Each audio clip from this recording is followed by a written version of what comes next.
Badwam kase no. Na me fa nkomra sumdue mo. Se won drive dia share live on Facebook/ati edu so no. Se de bon krata na tie ne online stories na brasom.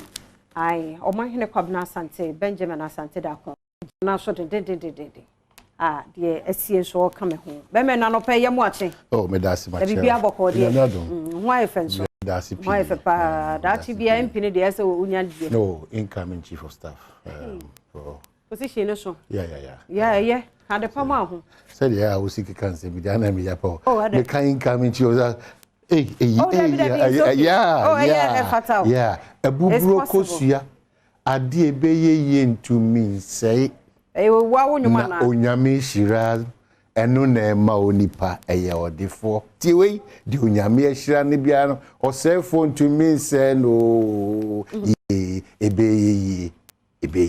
Ti ye dia ye kasa bebu obi se ofuru dua pa na ye pian nanso otamfo bronsam ne de ofuru dua pa na otwe osan ene hwan ya be shiranka awurade se wona wode wo ho ne so no tie di nyina di boa na eden na ewie won yiye edi anto ebeye yiye ya bedo fatal. Rex Omar. Ala pay a chow Rex Omar you know.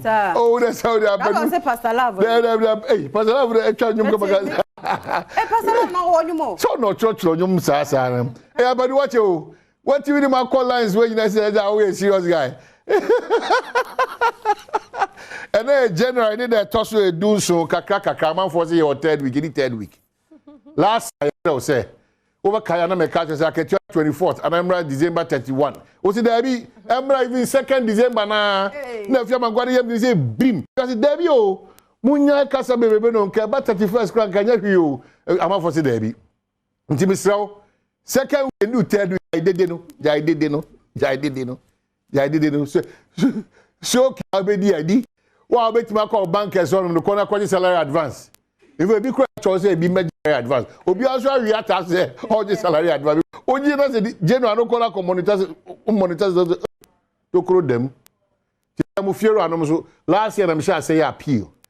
Yeah, danka aso December, January and February there. Money enko terms and conditions for. Sir, me cameraman 2 for mu jira. Oh chia. Na wa ba be hu share say show money o mu treasure o ma sha. Who say yes? Bibi wo ho. Bibi e wo ho. Hwe de o ma me o ma hu misisi yin. For 16 years in this industry. Afa no nyame na Adom and waje plot e wo East Legon Hills. Onye ampedu a ote Nana Kuruma o so ote East Legon Hills. Eti ma tunyum we de hye wo nkran ba me de hye ni nkran because or start foundation no. Tiko akoma to yam de onyame ehira no bia no obi a ne obetimi asel onyame se a wonsam so ne hwan just take step into ono hwe cameraman a wan kopa asase o ba bia se East Legon Hills ono waje ato o se no ejidia na montu obesi ni kakra no wadane fiura so be dane fiura bi why da ya brani fiura fo bi mu a anopa 5 am no jina ho ka kire o se o jiji to a o de ko tua light be ozu ntua bi ya bre erade hu ye mobo na kire ensa na odwuma na enso entimi nka kire ye ho ne ye yire ne ye ma ne ye busua se Ebeneza enyame abedru nie asem nyina no because any peb I'm telling you semi jina mo asem nyina obi a ye na adwuma obi a asem nyina no erade me ye nyam faso kire ensa na odwuma hu ye mobo erade adwuma ndia no ane ye Mrs. Shirayen sa no adwuma erade hu ye mobo na me erade be if you say ambedwe say o go kinkan pa Matthew 24:10-12 esan say na we na ekọ basa nipa bebre do anu adwo itu nua wo se kan oyonko onu nnu bibia no no mom kra na esa ase o se enji adwuma ni fruits ade anya bufo kra na bufo aba o de mo ani nda ho se Isaka ma no na nya abotre na tu anamo na de hia ni aho kire ti bi ba de wa anya careful a obema aho kwan ama wankasa bronsam use bronsam de na ye nyina ejida studio ha no wa o ma aho kwan bia o mere yo be kofi because say one pe bambo pa ade ba kwa meka chi oni most of us here asɔre hu ni mfaso asɔre hu ni mfaso kronfo kro na oba attack wa nipa ho otimi ba because you say nipa don musa no de oba anya ye be so ni mu enti unyai mo hu nhyiehie mu da no to pray and exhort and help one another out of the weakness key ema won na onye asem ntum no fa nkyerɛkyerɛ foforo bi ameto. It's very important to meet as Christians and continue to pray because prayer na onko bo ni be ko bo nyina no bo wan of pam no ada tie ka se go share Achimota Forest ye go share afia mankwa SD assure them Covenant Anti Apostolic and Pedu wo kusibu atia so esese woni bre bom paye. It's important o bom paye na na mo so say baby abanu ana. It's very important into inshemu paye is very important. Baby, I want to obi so boa ho no. Baby, obi amre no so boa no. Na etutu ye ho fo na ehye ho nkra. En twema dona no nju because dona no ju a o sa kenya ho aba enye adwuma ketwa. Tie de besia, de betwa mu keke. Na me fa we nso so. Yeah. Ahokyere ne ade enti. Awarefo bema bia mu na si. Onkasa ne yire ho. Kakro be yade nya ebufu. On say asani sika sam wo fo. Sika ne mantina ama ebufu bi aba ne mu. Mi ware nya ne hweo. So ho nti ade ne de ya ho kyere kasa de communication. So ho na ye boaboa ye ho. Emma ho kyere emfa wo haw bi mra busua no. Ye nyina ye nim komo na so ye ntete mema no nso ase. So ukunu hwe na ho aba fom not as in enemu no but sika sam mu aso aba fom a anya ho na wo sori a na weyo na de tata no weyo na de ta sa wo ye ne sa no wo se be kakra wo frɛ na kura mpa fiu timu me mu aboa ye hu ne ye ne sa e betimi agina na afi wo hawo ni nyina na no abrase mo do no nya adwuma pa yo me de sama do to jodo bokata me bro afia wan kwade online source bro na mo making kind quickly the amount we ye krata panyimpa ba ko owo multimedia adwumakom ha atwero aba na osrese ni peku a ebe bom ebe ka omasemi ombe pacho na omatwesa enwa na free onum. My attention has been drawn to this factless post by Sam Okujeto Ablakwa, which has also been further published by Bright Simmons on Twitter, Facebook, and other social media platforms. For a lawyer and MP of your caliber, this is an unbelievable, irresponsible post portraying a penchant to disgrace people without an iota of care as to how their loved ones will respond to it. You and Bright Simmons and all you insensitive apostles broadcasting this picture will surely meet me in court for posting this. How on earth do you post a picture of me in a so-called expose I am not party to any way? For your stature, I expect you to know better. This defaming post is ill-motivated, thoughtless, and unsolicited. I request an outright pull down of this post and a public apology. I am a lead producer and director of Badwam morning show on Adom TV, and you cannot just pick a picture in which I am posted and used for your purpose. I request an immediate pull down of this picture on all social media platforms and demand a public apology for this dull-witted post. Be warned. And it's from Welbeck Kofi and Pedu. Welbeck Kofi, Ono, Anna, Oye, lead producer, Anna director, Ewo Badwam. So that's to the honorable member, Sam Okujeto Ablakwa. And was one namu to be able to know. It seemed to Abem do what is honorable. Now, sir, back and forth on these matters. We are back to studio. In Sema Hodo Koso, I was a IGP. I said, Yana, Nano, Daika, was about 2 1 more. Yes. Na Akusi. Yamin, who a posting in Obano, Ebushano, who be a Mobonon show. I don't know. I know you say we're changing, you not feel it. But go there and check on the family and see what is happening now. Hey, now we video about maybe what did you say? Oh, yeah. Eti mama yenya sa timano. Ni say musu and be ready every blessed day. You take a lot of things for granted. Sure. Don't take life for granted. Sure. Because they be than what rings. The Viaman and now now guarantees of us. Kodano, Oga you say we a top guy. You can't a we a shatter. Yeah. Who a Japan. Oh, God, down on Kwan. Who knew to sorry. So don't take a lot of things for granted and think that wow, Nyansa no a whole friend any Juma Bia no connections, no network Bia. Don't take these things for granted. Yeah. And to what how Adebia Maka sa same sia for who shame said the beya ubusa say me nam was at bia ma anka kwan me na me for so onya sa honhom no mu a bibia wo solve problems and as utu anamon bia ubehwe benkum ahwe nifa ahwe anim ahwe wachi ansa na watu anamon just to make you think and think well. Yebeba abusuan yakọ oh mon kafra yebeba abusuan yakọ fa na say utu ani kura wa na yekoto ni say ma omo wo fotirase no so another matter altogether.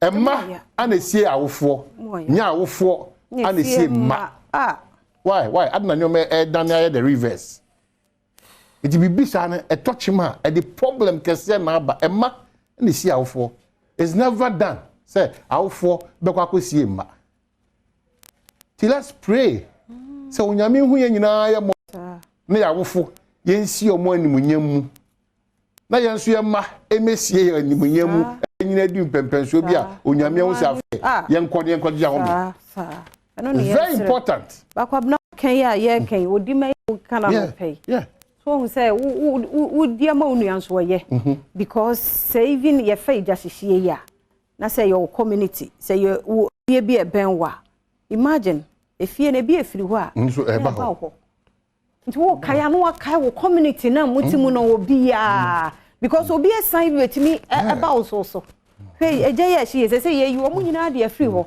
and every one room an apartment mu and spread the call other apartment mu nti won say free ho yes so aba beka obi amane de afia de biada ana ye sori nso de bia ye selfish prayer na ya ba misrew o ma otekura no sori anopa o di nipa wo nyina no share ruade nsa because obi ka akra betima area wa bebebu wo kwa na asa. If you show up, don't be too selfish. Pray a prayer. No, possible. Because man almost if you mark them by the blood, in so what are you marking them with? Obienu. Enti misremwa mumia boy home, mumia nchire do, mumia ndo Ghana. Jindi se, yesi achia, nenso emuye. We can still bring back that love. Near woma yeho o my Ghana ni BBA. The Chronicle say cocoa farmers shoot down Al Jazeera report on alleged child labor, say it was stage managed for the cameras. And suspend exchange program consultant Bina Akasa PRC for February they can say she neighbor. Almost all Makasa, Omudin Chidemubi Abaye, Bejisan Chidemuni. The Ghanaian Times government extend domestic debt exchange deadline to build consensus. And Bulgar Regional Hospital appeals for dialysis staff. Minority calls for broader consultation on domestic exchange program. And once some area finance minister Ken Oforiatta and a minority leader, so area hiring Idrisu so and they are still flying, but this time Nebra Motia say bra bra free mo. I'm say where you more no penefe. Money akurani. Daily guide. Utility tariffs go up. Fire chaos scope and family. And the big one, government hot over debt exchange.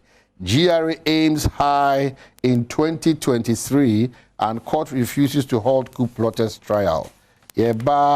Finally, okay, so I'm sure they'll go through all. The Ghanaian Times, I can't want some. Daily Guide, I can't want some. Chronicle, I can't want some. And after the new crusading guy, the DBW. DC boy assaults police unbelief. Court rule on injunction application filed against Apostle Boyan of CDC, and government constructs more housing units for police. Government extends debt exchange program again, and new crusading guide about say the National Cathedral Secretariat sets record straight on 2.6 million Ghana cedi loan received from JNS. And it is of pension for Yinaba. As of paying Victor Kusi Boating, honestly, for you, so that's just about it. For an essay, Costro. For an sacco. Eh, they say a year 13. The India Army best make a cross. Because Mammy 200 why? Minko, Mamma Sumuya, Mam 350 why? it mean breaking down by a circle. These are no so and 15. Kakra. Did I mention it? On Saturday, a shot, a bit on Mutimi, Omuchen, ya, started, they say, I started on Munya Bibi. Some more Bibi on Bay or Munya. I'm so much shabby at home. Now, I think I'll go back and then check the kind of year we can bring it up. In Central Region, the Council of Elders was at the Omopayino or Central Region, any chairman or Kutin. Almost bring back the lab into Omo Shiti Omugu and Sisi Nasifonia, and they are Simu, and Omo Makaka Hunino, Omashia Buma, Rapola for Comunaba. There be any Central Region. Central Region for how much more bring it back the lab. Almost say what 2 championship. I know the young family. And they are actively back to the Central Region for the Central Region and other people also. You call like quickly. The Kufuado's colleague opens up about their working relationship. I see that exchange program. While government keeps extending deadlines, police to evacuate personnel from Apromasi barracks after fire incidents. ECG to take maintenance works. Check. I see. I don't online now be ready. Now, former president, Mama. Yeah. Well, woman, hey, almost so. Yes.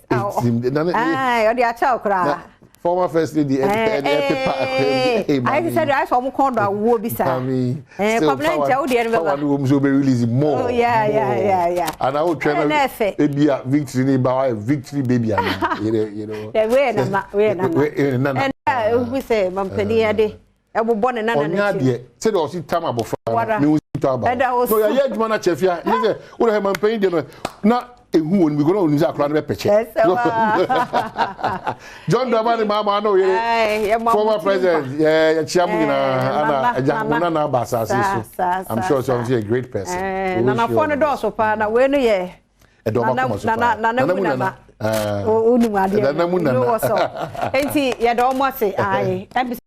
Yes, but the American be a monster. Also, still your Hamatan, whether you're dry.